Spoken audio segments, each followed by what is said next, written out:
Hai sobat kita. Nah, kembali lagi nih di podcast ini kita bersama aku Ani Sofia selaku host pada podcast kali ini. Nah, oke sobat kita, narasumber kita pada kali ini adalah mahasiswa aktif dari program studi Ilmu Komunikasi angkatan 2024. Mungkin bisa perkenalan dulu nih Kak. Oke, hai, assalamualaikum. Namaku Ratu Jelita Zale Citra, biasanya dipanggil Jelita. Nah, aku dari kota Mojokerto. Oke sobat kita, ternyata Kak Jelita ini dari Mojokerto, yakni dari Jawa ya Kak. Iya, benar, luar Madura. Nah, oke teman-teman, jadi Kak Jelita ini sering memenangkan lomba-lomba. Nah, jadi salah satunya itu adalah lomba KSM, yakni kompetisi sains madrasah. Jadi mungkin bisa diceritakan dulu Kak sama sobat kita, apa sih motivasi Kakak untuk mengikuti lomba kompetisi ini? Yang pertama motivasinya mungkin dari para guru ya, karena kalau di sekolahku itu kan basicnya sebenarnya agama dari pondok pesantren. Jadi kalau di sekolahku itu guru yang memilih, jadi guru berhak memilih siswa ini cocok di mata pelajaran yang mana begitu. Jadi motivasinya sebenarnya dari guru terus dibangkitkan ke kita. Terus jadi kita lebih ternyata aku mampu ya Kak, karena guru kita kan yang memilih. Jadi itu sesuai dengan rekomendasi guru Kak. Iya. Dilihat dari nilai-nilai kesehariannya gitu. Benar. Oke Kak. Nah ini selanjutnya, sejak kapan sih Kakak ini mendalami sains dan bagaimana cara Kakak mempersiapkan diri untuk lomba tersebut Kak? Nah, dari awal sebenarnya kalau pelajaran umum itu aku sendiri kurang suka, bukan kurang suka sih, tapi kurang minat.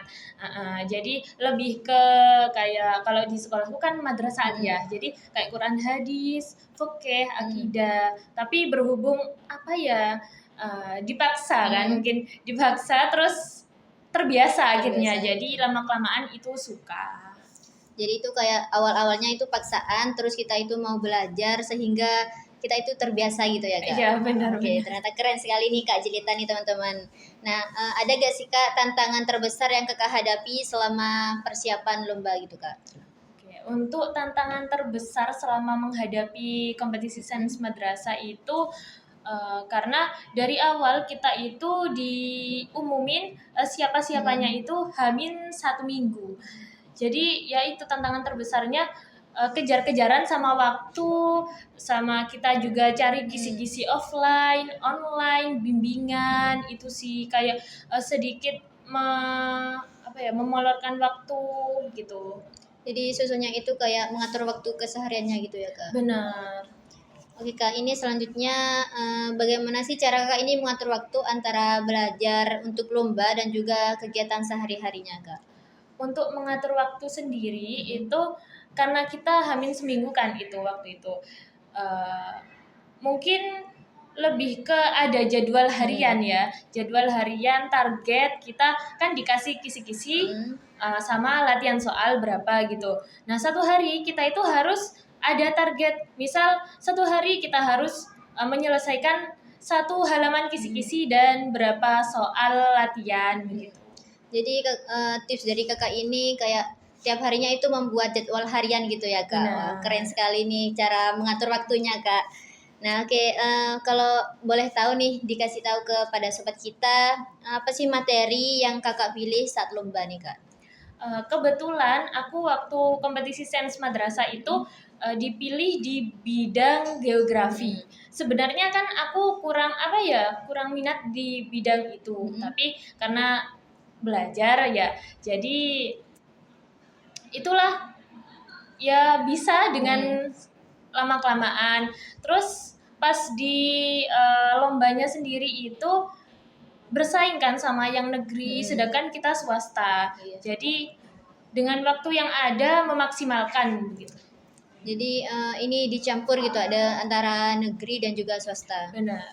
Oke Kak. Nah ini yang terakhir nih Kak, ada gak pesan untuk teman-teman yang minat di bidang sains gitu, apalagi yang ingin mengikuti lomba seperti Kakak?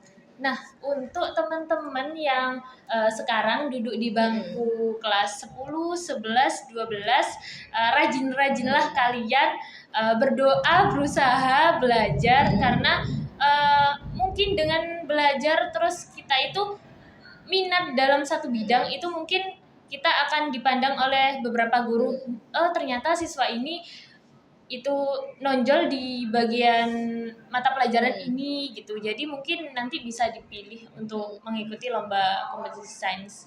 Jadi kalau kita memiliki satu kemampuan harus terus dikembangkan gitu ya, apalagi Benar. harus ditonjolkan agar Ya. guru-guru itu tahu dan juga bisa memilih kita gitu. Benar. Tapi tetap rendah hati ya teman-teman. Siap Kak, benar sekali.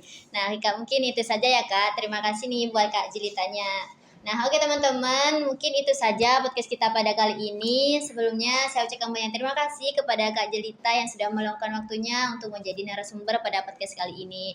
Nah untuk sobat kita, jangan lupa stay tune terus ya di podcast ini kita dan tungguin podcast selanjutnya. Terima kasih, sampai jumpa.